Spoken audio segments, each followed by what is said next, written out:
Okay, so today we're diving into the future of seafood with someone right at the forefront of innovation. Sebastian Rakers, he's the co-founder of BLUU Seafood, a company pioneering cultivated fish. We'll talk about the company's mission, the challenges of regulation and scale up, and what role cultivated seafood might play in tomorrow's diets. So let's jump straight in. Sebastian, welcome. Hi, Nick. Thanks for having me. Let's kick things off. Could you just introduce BLUU Seafood to our readers and listeners? What's the mission behind the company, and where do you fit into the cultivated seafood space? Yeah, sure. Happy to. Well, BLUU Seafood produces high quality fish protein. Yeah. So what we want is to make cultivated seafood the new normal. So we're actually currently focusing on the most beloved seafood species. These are salmonids, such as salmon and trout. But we also see ourselves as a rather B2B, B2B2C company. So showcasing on the one hand side what's possible in terms of products, and also working with partners to help them producing the next great seafood products. And we believe that premium products such as cultivated caviar, for example, is particularly well suited to introduce a premium groundbreaking technologies like ours, because caviar combines novelty with high value and gives like the feel as an aspirational character from the outset. But I think the opportunities for high quality fish protein goes well beyond that use case. And I think also in the future we'll see more, not only more products, but also different applications, also in other industries beyond food, yeah, such as cosmetics, food supplements, maybe even pet food, what we've seen recently as well. Mhm. And on a personal note, Sebastian, what inspired you to co-found BLUU Seafood, and why did you land on fish rather than going after other cultivated proteins? Yeah, great question. Because I'm really an ocean lover.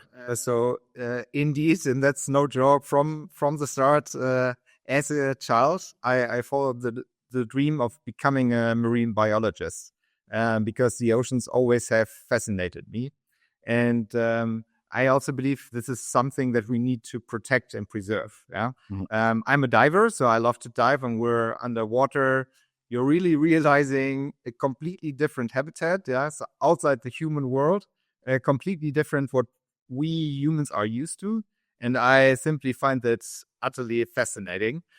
So after my studies, where I put the focus on marine biodiversity, so really looking at the huge diversity of species, I wanted to put this knowledge into practice and not just publishing scientific papers.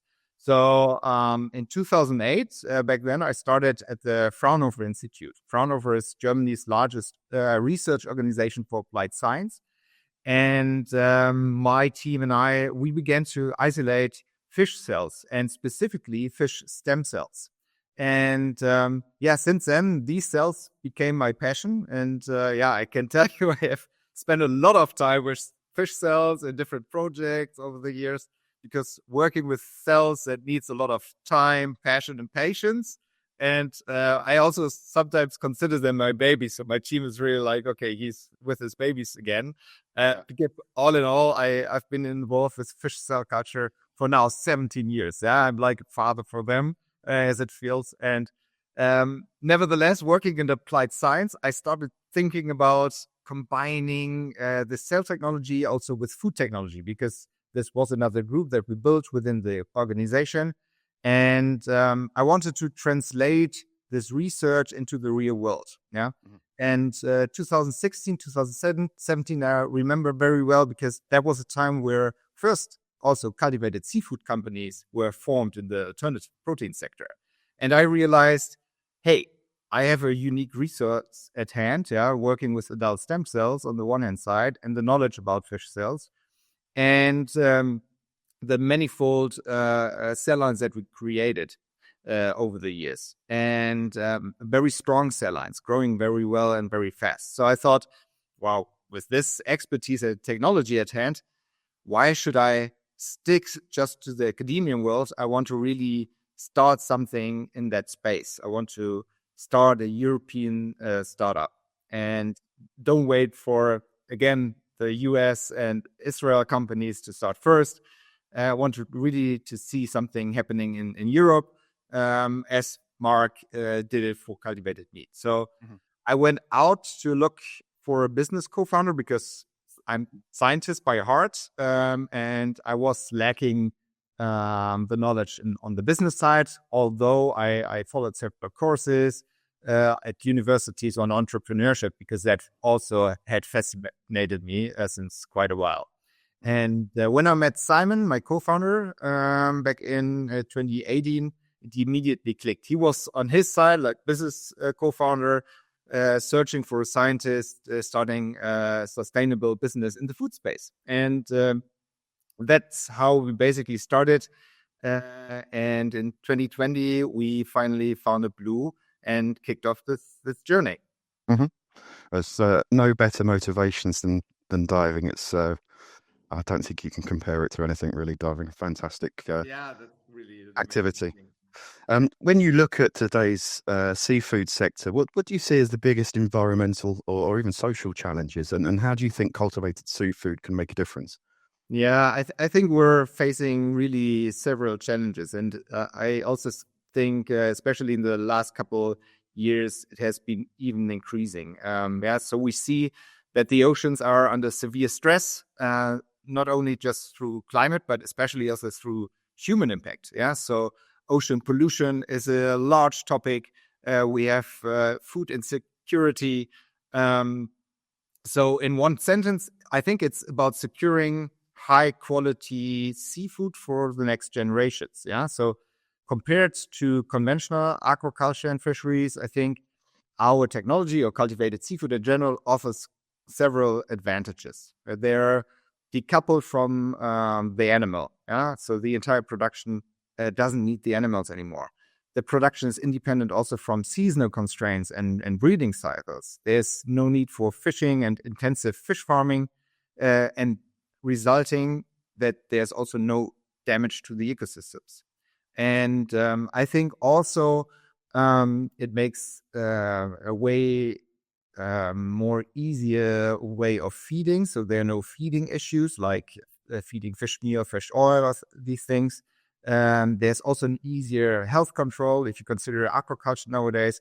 A large issue due to the huge number of species kept is really. Oh, sorry, that should happen. So, Don't worry about it. once again, so I think when you consider aquaculture, where you have large numbers of fish kept in these cages, it's especially about health control, and that has been also a path that I had worked on in the past, and saw okay, how can we cope with it without using antibiotics and without having so many animals suffering. So with this technology, this is really taken out. And at the same time, the products are also cleaner and safer, yeah, because it's highly controlled. We can control everything from the start. We know what goes into the tanks. We know what kind of protein comes out of the tanks. It's sterile. It's completely controlled and free of any kind of heavy metals, microplastics, parasites, or you name it. And I think what's also fascinating about this technology is that we can improve even nutrition and sustainability. For example, we can enrich the cells specifically with omega-3 fatty acids through a feeding strategy. Yeah, we can also enrich in more protein, and I think there's many more possible in the future because, from my perspective, we're still in this early phase. Yeah, so I think that's super fascinating. What can be produced in the future, and I think another advantage of cultivated seafood is also considering the species we are focusing now on, yeah, so considering, for example, Atlantic salmon, this is produced in two countries mainly. 80% of the worldwide production of Atlantic salmon is produced in Norway and Chile. And why? Because they have these cold waters, and in the fjords, they can produce salmon in large numbers. So with our technology, this is not needed anymore. We can produce basically everywhere where we have access to energy and water. So very decentralized and flexible in terms of production.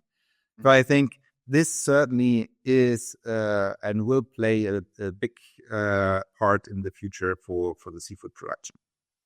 And we're going to talk about market entry now, Sebastian. You've submitted your dossier, I believe, in Singapore. Correct. Why start there, and what has that approval process looked like so far?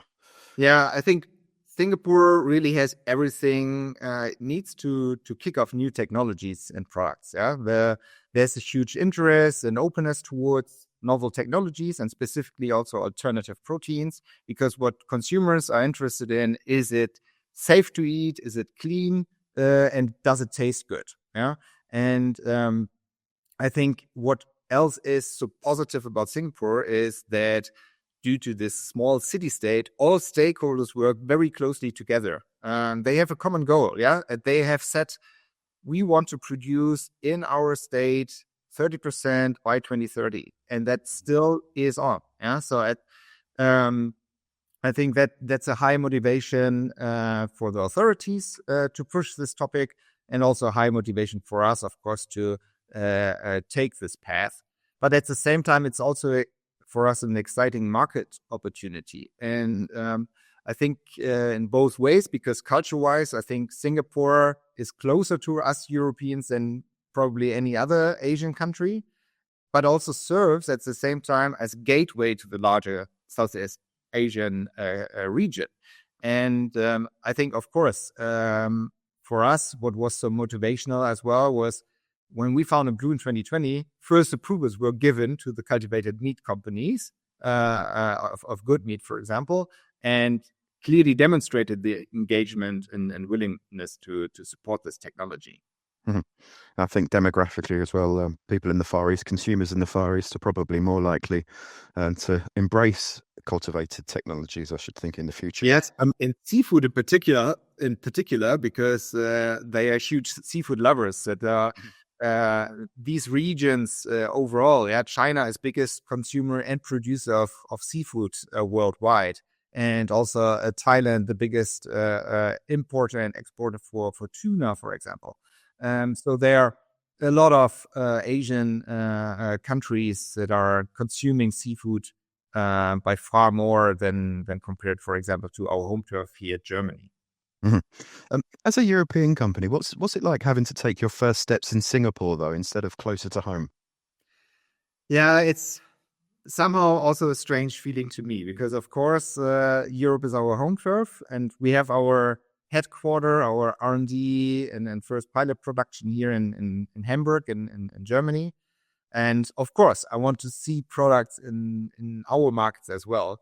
But at the same time, being a co-founder and now also CEO of a startup, I have to de-risk the business and generate. That means generating revenues as early as possible. Yeah, so I cannot just count on regulatory. I really need to see, okay, where can I have market access the earliest possible. It doesn't mean that we don't want to have safe to consume seafood. That's completely clear. But it's crucial also for us to consider other markets when timelines get too long. Yeah. So, and I see that we early on engaged in Singapore. We, for example, participated in German Singaporean accelerator programs to really learn and understand the markets. Started to establish a trustful relationship with the authorities, but also with key players. Again, I said we are now more focusing on a B2B and B2B2C. So we had evolved from a pure B2C play in the beginning, where we said, okay, we're building the next Oatly, really understanding, hey, we should take advantage of all the knowledge that potential partners and key players already have. Let's work with them. And I think a plus definitely also was that, for example, our hometown, Hamburg, they have very strong bonds to Singapore as well. Yeah, so there's a long-lasting business relationship, and there's even a friendship between the cities. So all these factors certainly had led to this point that we said, okay, we start in Singapore, we want to enter the European markets as soon as possible, but we are also aware of the timelines, and we have to de-risk. Yeah. More broadly, what do you think are the main hurdles holding cultivated seafood back in Europe? I'm talking about regulations here. And what would you like to see change? Yeah, again, I think everyone wants to see safe foods entering the markets. And without doubt, this is also true for us. But I also see the challenges that the system in Europe has. Yeah, because on the one hand side, there's the EFSA, and they have their guidelines, and these are the best in the world, which is great. On the other hand side, having the PEF committee with the 27 member states really also, again, complicates the issue. And from my perspective, what would be certainly helpful is to have a clear food champion within the European Commission who has the competence, knowledge in guiding the companies on the one hand side through the process, while at the same time also being the one creating the awareness and openness with the stakeholders in the European Commission. Yeah, I think that's something I would love to see, that this institution or person really can help accelerating the process, because having official timelines of 18 to 24 months, which in reality is rather 36 months, is definitely for a startup where you have kind of a 2 years like financial security, if you're lucky, just not feasible. And that needs to change. And I think there are activities ongoing, and I think they are also urgently needed, also from a European leadership perspective. Yeah, everyone's talking about, hey, we want that Europe becomes the next tech leader. Here we have a technology where we have pioneers in the sector. On cultivated meat, we have the great Dutch companies such as Mosameat and Meatable leading the way. We have BLUU in Germany on the seafood side. So we have great companies within Europe. But we're trying to be too skeptical and not too much risk taking. And I think that needs to change. Mm-hmm.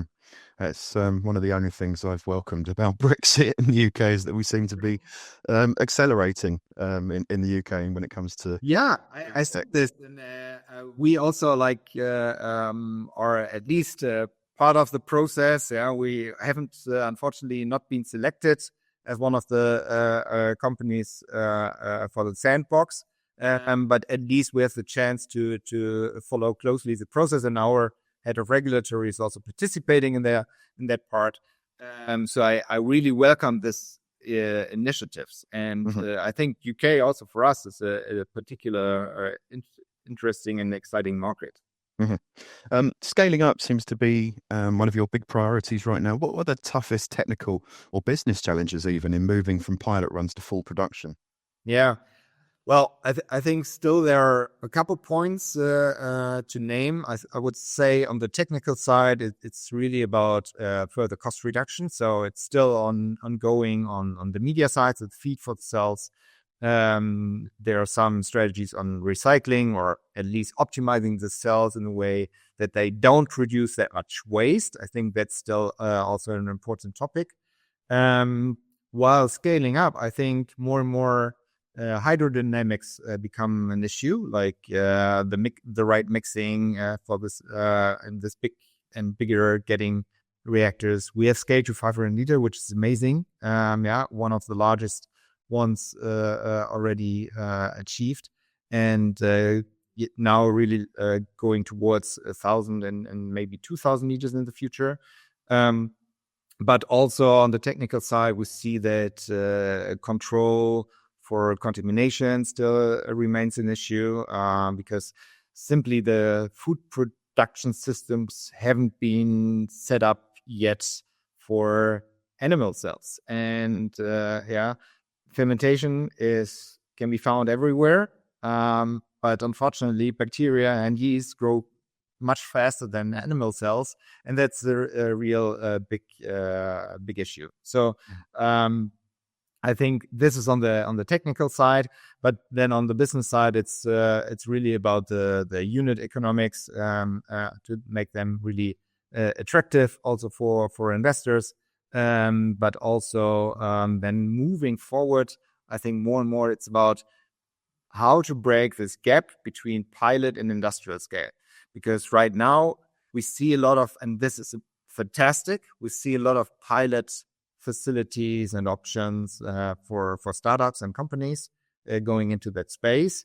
But thereafter, there still is no production facilities. Believe me, we're the first one now having opened their own facility. And that's requiring a lot of investment and a lot of CapEx investment. And I think in this funding environment, super tough for any other company. Yeah. So we need to find solutions. And these could be initiatives also more supported by governments that bridge this gap. So we can take the step from pilots to real industrial production. So I think that are currently the biggest challenges I would see. I mean, what's your stance on partnerships at the moment, whether CMOs or other industry players? Yeah, I think that's I mentioned earlier.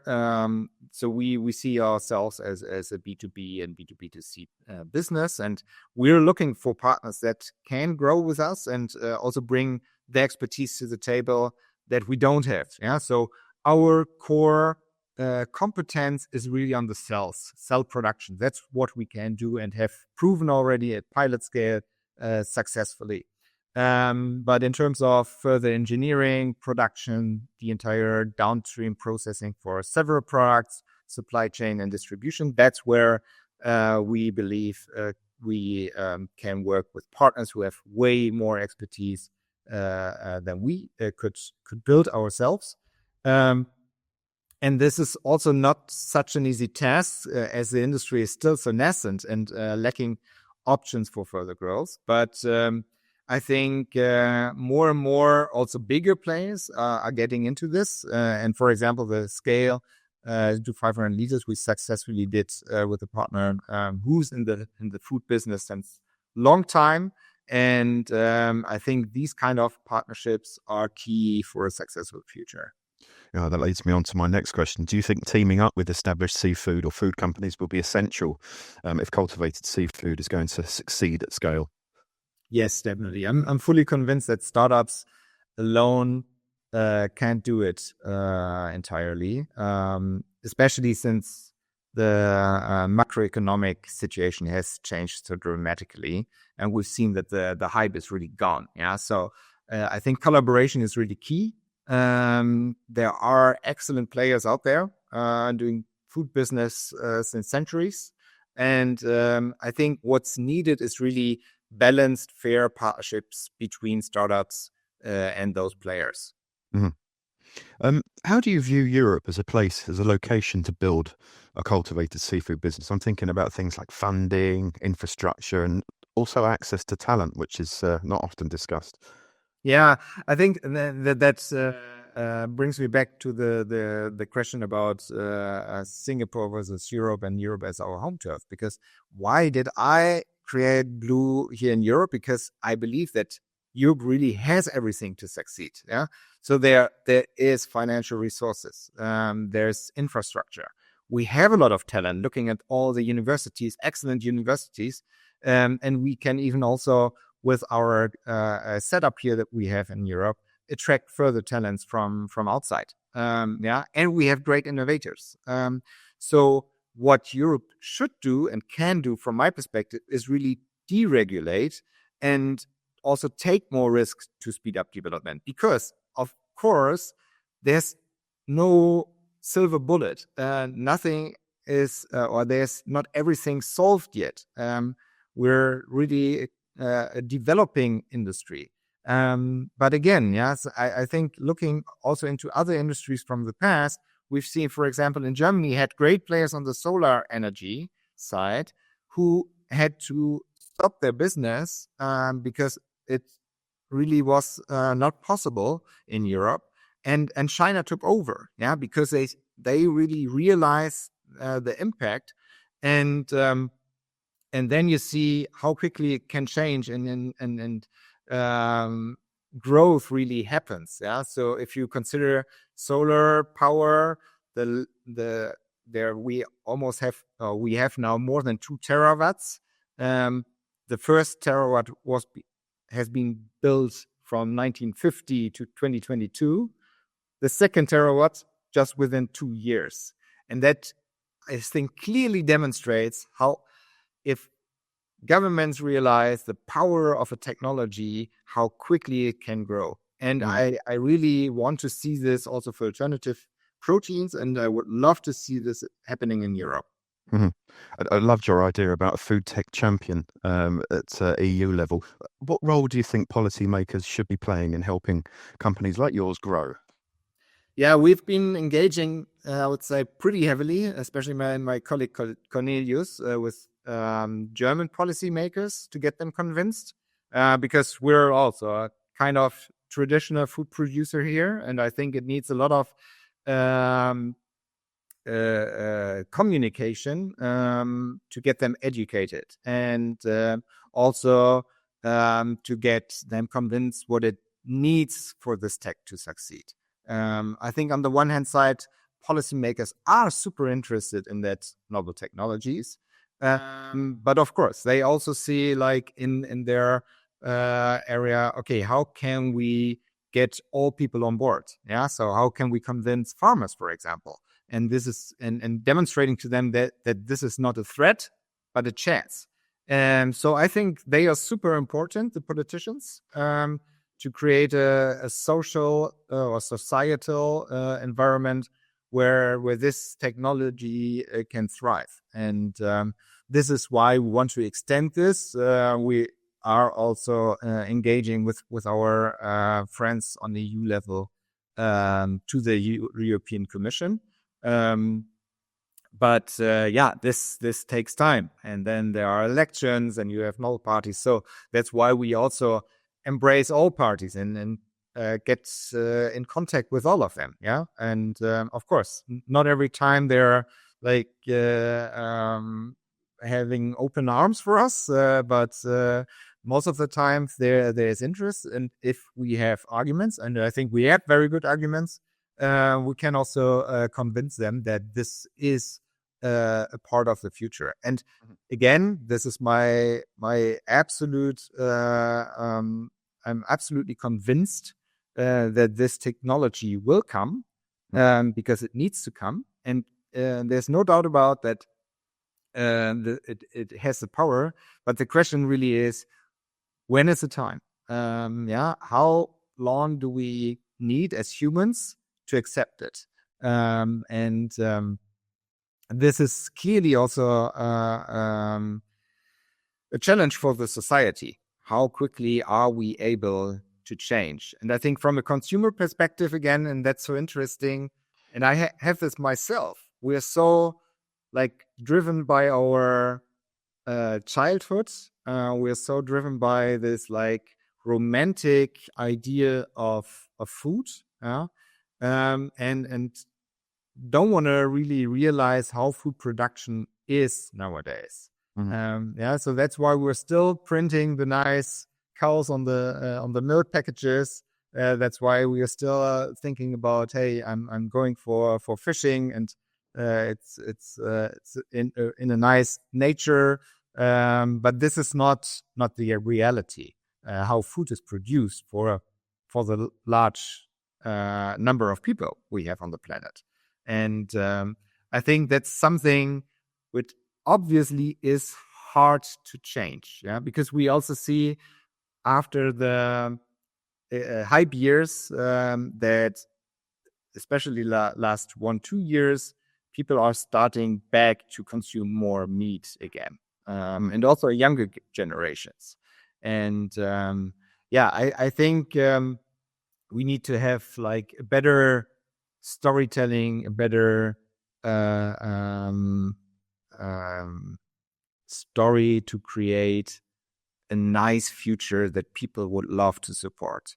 And I think that's our task as well, for us as these startup in that space. Yeah, the narrative is so important. Do you worry? Is it a concern for you that Europe might fall behind Asia or the US in the cultivated protein sector? And what would that mean for innovation and competitiveness?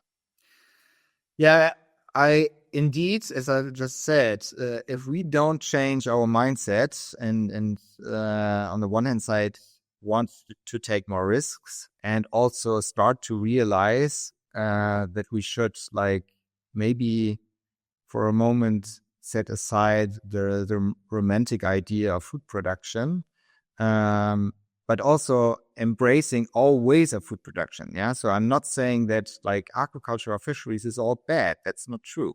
Yeah, and I think we need all parts. But we should really start to look at new technologies as a chance for us. And I think that's a mindset that both Asian and US people have more over us Europeans. We're like by definition a bit more skeptical and we want to generate more safer space that this can thrive. But in this case, I think it's really about taking risks, accepting that we also will have failures and maybe also some black sheeps, which is unfortunately seems to be often the case in many industries. But this needs to happen. Otherwise, it really is a problem for our own innovation and competitiveness in the future. And then we have, again, more dependencies from other markets than we would love to have. Yeah? And I think also in the seafood space, no one is talking about it, but we have dependencies from markets we don't want to see. So I think let's really take this chance now. I mean, if you're a food company involved in seafood in particular, and you're not worried about your future supply chain, then there's got to be something wrong with you, actually. So even if it's only contributing 5 to 10% of your total natural or original source, then that's a big difference. Yeah. Sebastian, looking out to the next 3 to 5 years or so, what milestones should we be looking out for from BLUU Seafood? Obviously, that dossier, getting a green tick, would be one of those. That would be, of course, the very next one we are looking forward to. But how close are you? Sorry? How close are you? I hope as close as possible. Expecting to come to get it soon enough. At latest beginning of next year. But that's also something, you don't know because regulation guidelines sometimes change. But I'm optimistic. And for us, of course, getting approval is one of the key essences for our business. Yeah. So because next milestones would really be to have market access and then start working with partners there, introducing our caviar and first restaurants in Singapore, but also continuing with the other markets. So we'll also take this dossier now where we believe we have a very good blueprint for other markets. So we named it already UK, still US, but also especially Europe are important markets for us. And I mean, if we're lucky and the US gets a novel government by 28, that markets becomes more attractive again. Currently, I see this very critical. So focus rather really on the Asian European axis. But that's the milestones we want to reach. Plus, in terms of technical milestones, really get to a production level where we can produce in 1,000 or 2,000 liter reactors together with partners. And finally, Sebastian, for someone who's listening or reading who's skeptical about cultivated fish, what would you say to them about why it's worth trying? So first of all, it tastes great and it's a real deal. So it's real fish protein that has the same taste as fish that you get from aquaculture and fisheries. So I'll believe that cultivated seafood definitely has these advantages of being the purest, cleanest fish protein that you can get, and therefore really has advantages over the conventional sources. Mhm. Look, Sebastian, thank you very much for sharing your story and giving us a peek into what's next for BLUU Seafood. It's clear to me that the road to cultivated seafood isn't easy, but it's exciting to see how far things have come and where they might be heading. I can only wish you and your team the very best of luck on the journey ahead. Thanks for your time. Thank you so much, Nick, and we'll do our best. Be assured. And don't forget, you know who to come to for that story, that breaking news story on that green light from Singapore. Yes, definitely. Speak to you soon. Thanks much. Take care.